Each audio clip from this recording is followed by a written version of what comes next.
हाँ तो बेटा, नेक्स्ट क्लास जो हमारा था हम कंटिन्यू कर रहे थे mathematics 9th class, worksheet 20 lines and angles. हमने फर्स्ट क्लास में कर लिया था कि लाइन्स एंड एंगल्स के बारे में, कौन कौन सी लाइन्स थी, लाइन सेगमेंट के बारे में पढ़ा था, रे के बारे में पढ़ा था, लाइन के बारे में पढ़ा था, और कुछ एंगल्स के बारे में पढ़ा था कि एडजस्ट एंगल्स कौन से होते हैं, एडजस्टेंट साइड कैसे होगी, कॉमन वर्टेक्स कौन सा था, इन सब के बारे में पढ़ा था।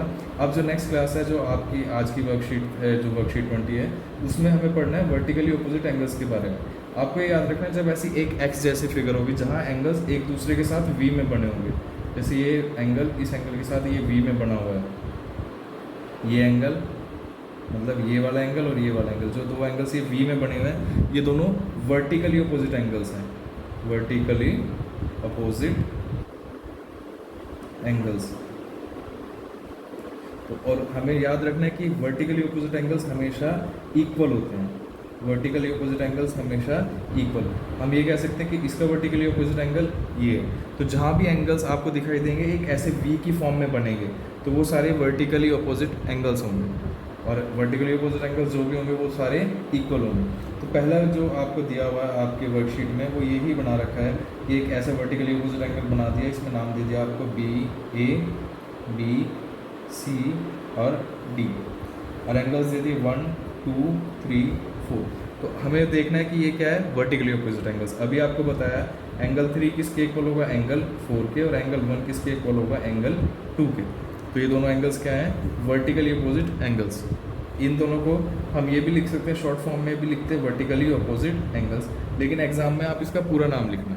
अभी तो हमने जो क्वेश्चंस कर रहे हैं इसमें आगे भी जब लिखेंगे तो शॉर्ट फॉर्म के लिए BOA यूज़ कर लेंगे, लेकिन एग्जाम्स में आपको याद रखना है आप पूरा पूरा वर्टिकली अपोजिट एंगल्स लिखेंगे।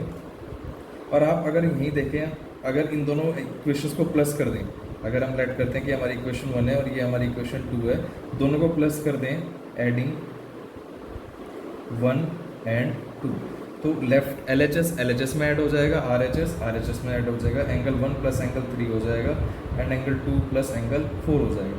1 प्लस 3 आपको लास्ट क्लास में बताया था और पहले भी आपने पढ़ा है सारा। 1 प्लस 3 एक पूरा क्या बन जाएगा, लीनियर पेयर, और लीनियर पेयर किसके इक्वल होता है, 180 डिग्री के। एंगल 2 प्लस एंगल 4 भी दोनों मिलके क्या बना रहे हैं, एक लीनियर पेयर, और ये भी होगा 180 डिग्री के। तो अगर हम चारों एंगल्स को ऐड करें तो 180 प्लस 180 कितना हो जाएगा, 360। ये हो जाएगा एक कंप्लीट एंगल। तो ये वर्टिकली अपोजिट एंगल से हमने लीनियर पेयर भी पढ़ लिया, लीनियर पेयर से हमने कंप्लीट एंगल के बारे में भी पढ़ लिया। तो 1 प्लस 3 एक लीनियर पेयर भी है, और अगर 1 और 3 की बात करें तो ये दोनों एडजस्टेंट एंगल्स भी है। एंगल 1 और एंगल 3 एडजस्टेंट एंगल भी है, एंगल 1 2 के इक्वल है क्योंकि ये वर्टिकली अपोजिट एंगल है।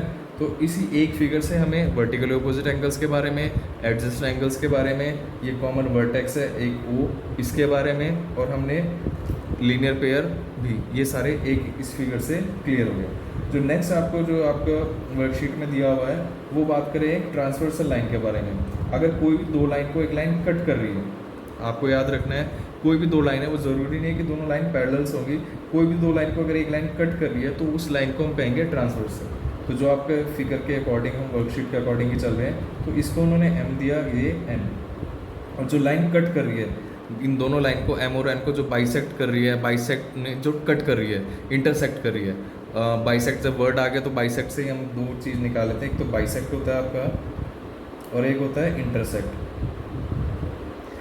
इन दोनों वर्ड्स में भी बच्चों को कई बार कन्फ्यूज़न होती है कि बाइसेक्ट क्या हुआ, इंटरसेक्ट क्या हुआ। जहाँ भी आपको बाइसेक्ट वर्ड मिले, बाई का मतलब, अगर हम इसे दो अलग अलग पार्ट्स में डिवाइड करके पढ़े, बाई का मतलब होगा 2 और सेक्ट का मतलब पार्ट।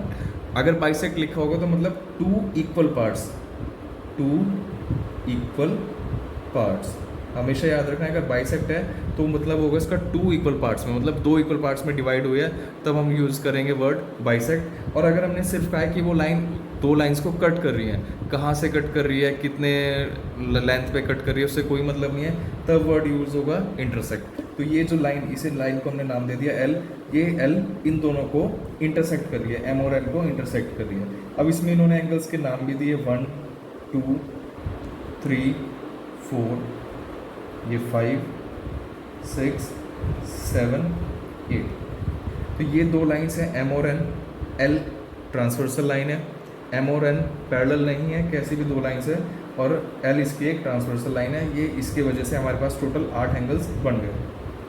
अब इन 8 एंगल्स में हमें पढ़ना है corresponding angles, alternate interior angles, alternate angles क्या होंगे, ऑल्टरनेट इंटीरियर एंगल्स क्या होंगे, कॉरस्पॉन्डिंग एंगल्स क्या होंगे और ऑल्टरनेट एक्सटीरियर एंगल्स क्या होंगे। तो सबसे पहले हम स्टार्ट करते हैं। फर्स्ट हमारा यहाँ लाइन हम दोबारा बना लेते हैं।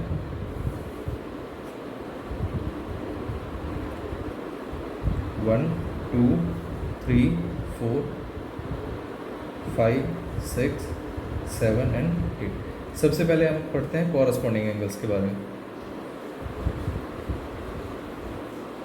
कॉरस्पॉन्डिंग एंगल्स, कॉरस्पॉन्डिंग एंगल्स के लिए आपको हमेशा सिर्फ एक ही चीज़ याद रखनी है, the angles in matching corners. जो भी एंगल्स एक मैचिंग कॉर्नर्स में होंगे वो कॉरस्पॉन्डिंग एंगल्स होंगे। जैसे मैचिंग कॉर्नर अगर हम बात करें एंगल्स का, कॉर्नर एक इस एंगल का ये कॉर्नर है, इस एंगल के लिए ये कॉर्नर है, तो 1 और 5 आपस में कॉरस्पॉन्डिंग एंगल्स हैं। और कॉरस्पॉन्डिंग एंगल्स जैसे हमने पढ़ा था वर्टिकली अपोजिट एंगल्स की तरह ही इक्वल होंगे। अगर हम बात करें तो angle 1 is equals to angle 5, क्योंकि ये दोनों क्या हैं, कॉरस्पॉन्डिंग एंगल्स। कॉरस्पॉन्डिंग एंगल्स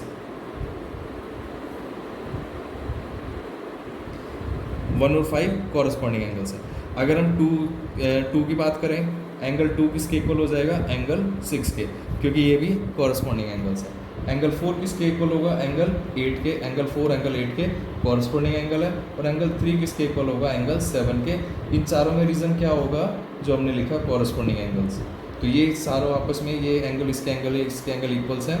1 5 के, 2 6 के, 4 8 के, 3 7। ये आ गया 1 5 2 6 3 7 4 8। ये सारे एंगल्स हैं कॉरस्पॉन्डिंग एंगल्स। और कॉरस्पॉन्डिंग एंगल्स हमेशा वर्टिकली अपोजिट एंगल्स की तरह ही इक्वल होंगे। इसके बाद जो सेकंड हमें दिया हुआ है उसमें है ऑल्टरनेट एंगल्स।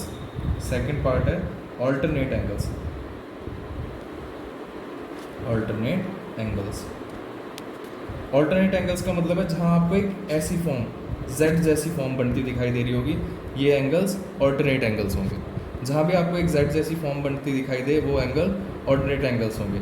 जैसे हम अपने फिगर में बात करें एंगल 4, यहाँ से अगर हम इसे जो हमने शेप पढ़ी ऐसे, तो एंगल 4 और एंगल 6 ये क्या हो गए, ऑल्टरनेट एंगल्स। अगर यहाँ से इस तरीके से ये Z बनाए ऐसे, तो एंगल 3 और एंगल 5 क्या हो गए, ऑल्टरनेट एंगल्स। तो हम लिख सकते हैं angle 4 is equals to angle 6, और रीज़न क्या आएगा हमारा, ऑल्टरनेट एंगल्स। ऑल्टरनेट एंगल्स भी एंगल्स हमेशा इक्वल होंगे।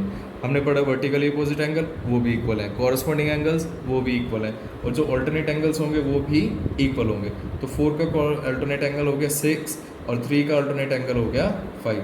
Angle 3 is equals to angle 5। इसका भी रीज़न क्या लिखेंगे हम, ऑल्टरनेट एंगल।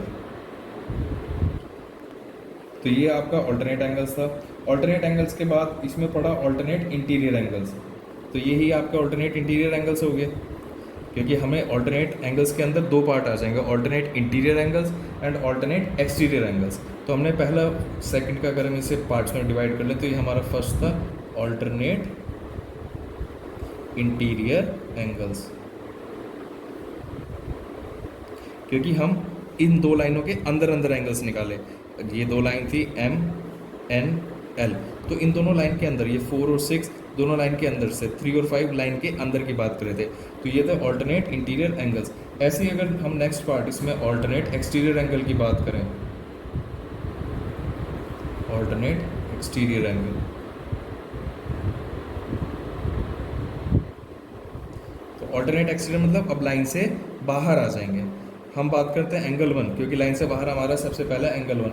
तो एंगल 1 किसके इक्वल होगा, जहाँ भी आपको ऐसे Z जैसी फॉर्मेशन दिखाई दे लेकिन आउटसाइड में।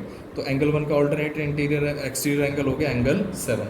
तो एंगल 1 का क्या होगा, एंगल 7। और रीज़न क्या लिखेंगे, alternate exterior angles. Same angle 2 का ऑल्टरनेट एक्सटीरियर एंगल क्या हो जाएगा, angle 2 is equals to angle 8। ये भी सेम ऑल्टरनेट एक्सटीरियर एंगल्स। तो आपने पढ़ा भी कॉरस्पॉन्डिंग एंगल्स के बारे में, ऑल्टरनेट एंगल्स के बारे में। ऑल्टरनेट एंगल्स के बारे में 2 चीज़ पढ़ी, alternate interior angles and alternate exterior angles. ये सारा आपको क्लियर हुआ। इसके बाद आपका जो क्वेश्चंस आपको ट्राई करने के लिए दे रखे हैं, लेकिन एक क्वेश्चन हम उसमें से खुद करते हैं फर्स्ट, ताकि सेकंड क्वेश्चन आप ट्राई कर सको और कोई डाउट ना हो। तो इसमें 2 पैरेलल लाइंस दी उसने, 2 पैरेलल लाइंस में ये एंगल्स कट करा। और हाँ, सबसे मेन चीज़, अभी हम जो इसमें एम और एन की बात कर रहे थे, alternate interior angles, corresponding angles, alternate exterior angles, ये सारे एंगल्स याद रखने हैं। इक्वल तभी होंगे जब ये दोनों लाइन पैरेलल होंगी।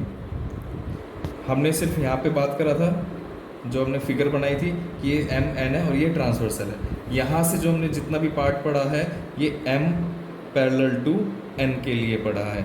जब भी दो लाइंस पैरेलल होंगी, आपको कॉरस्पॉन्डिंग एंगल्स तभी इक्वल होंगे। हमेशा याद रखना, ये वाला पार्ट जो हमने फर्स्ट वाले में पढ़ा था, ये हमने सिर्फ ये देखा था कि इंटरसेक्ट किया, बाइसेक्ट, इसके बारे में बताया, और ये कहा कि दो लाइन है और लाइन को कट करें तो वो ट्रांसवर्सल है। लेकिन जब हम यहाँ से हमने जितना भी पढ़ा है कॉरस्पॉन्डिंग एंगल्स के, ऑल्टरनेट एंगल्स के, ऑल्टरनेट इंटीरियर, ऑल्टरनेट एक्सटीरियर, ये सारे एंगल्स इक्वल तभी होंगे जब दोनों लाइन पैरेलल होंगी। अगर वो दोनों लाइन पैरेलल नहीं है तो ये कभी भी इक्वल नहीं होंगे। दोनों लाइंस को पैरेलल होना पड़ेगा तभी वो एंगल्स इक्वल होंगे। तो आपको दिया हुआ है दो लाइन पैरेलल है, ये लाइन का नाम दिया उन्होंने ABCD। ये एंगल दे दिया आपको 50 डिग्री और x की वैल्यू पूछी है। ये एंगल दे दिया y और ये एंगल दिया है 130 डिग्री। तो हमें यहाँ x एंड y की वैल्यू फाइंड करनी है कि x और y की वैल्यू क्या होगी। तो आपको दिख रहा है कि 50 और x तो मिलके पूरा एक लीनियर पेयर बना रहे हैं, लीनियर पेयर बना रहे हैं। तो ये 50 है, तो लीनियर पेयर का आपको पता था दोनों का सम कितना होता है 180 डिग्री। तो 50 प्लस x किसके इक्वल आना चाहिए 180 डिग्री का। और रीज़न क्या लिखेंगे, लीनियर पेयर। तो यहाँ से x 50 यहाँ प्लस हो रहा है, दूसरी साइड जाके माइनस हो जाएगा। तो 180 डिग्री माइनस 50 डिग्री, तो ये आ जाएगा हमारे पास 130 डिग्री। तो x की वैल्यू कितनी आ गई हमारे पास 130 डिग्री। और यहाँ से आपको बताया था वर्टिकली अपोजिट एंगल्स के बारे में। वर्टिकली अपोजिट एंगल्स, क्या आपको ये दिख रहा है दोनों वर्टिकली अपोजिट एंगल हैं, V बन रहा है। तो इस क्वेश्चन में कई सारे बच्चे यही लगा देते हैं कि ये दोनों क्या कर दिया उन्होंने, वर्टिकली अपोजिट एंगल्स बना देते हैं और दोनों इक्वल बन जाएगा। या फिर आपको दूसरा ऑल्टरनेट इंटीरियर एंगल्स के बारे में पढ़ा अभी कि यहाँ से हमारा ये ऐसे Z बन रहा है, तो ये दोनों ऑल्टरनेट इंटीरियर एंगल हो गए। तो किसी भी तरह कोई भी रीज़न लिख सकते हैं, फिर x हमारा y के इक्वल हो जाएगा। तो y की वैल्यू भी कितनी आ जाएगी 130 डिग्री। तो हम इस वाले क्वेश्चन में किसी भी तरह कर सकते हैं, या तो हम इसे y को वर्टिकली अपोजिट एंगल लिख सकते हैं, या y को हम x के साथ ऑल्टरनेट इंटीरियर एंगल्स लिख सकते हैं। Angle x is equal to angle y, और रीज़न क्या आ जाएगा ऑल्टरनेट इंटीरियर एंगल्स। वो आप पे डिपेंड करता है कि आपने उस टाइम पे एग्जाम में क्या लिखा। दोनों से सही है, दोनों से 130 डिग्री आएगा, कोई इशू नहीं है।